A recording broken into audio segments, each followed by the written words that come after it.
का रउआ भी अपना इहे मोबाइल के यूज़ करके रोज़ के 1000, 2000, 5000 रुपये कमाए चाहते हैं तो वीडियो रउआ खातिर बा। ये वीडियो के नीचे डिस्क्रिप्शन में एगो लिंक बा, उस लिंक पे जाई अबे कबे ऐप के डाउनलोड कर ली और अपने केवाईसी कर दी। ओकरा बाद आपके तुरंत ही 100 रुपये के इतने मिल जाए। ओकरा पैसा चाहें तो 100 रुपये का आप अपना बैंक में भी निकाल सकेनी।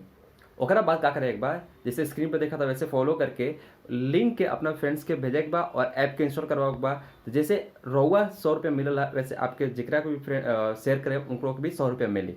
ऐसे एक दिन में 10 आदमी करें तो रउआ को मिली 1000 और 10 आदमी के 100 रुपये मिली, 20 आदमी के 2000, 50 आदमी के तो 5000 रुपया।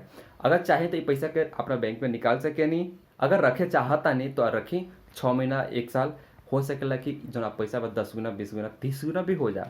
हमार भइल बा वही से हम कहता नहीं। प्रूफ देखे के बाद अगला वीडियो में प्रूफ दिखा दें कि कितना पैसा कितना दिन में भइल बा। कोनो हेल्प चाहिए तो नीचे कमेंट करी, हम जरूर रिप्लाई दें। Thank you.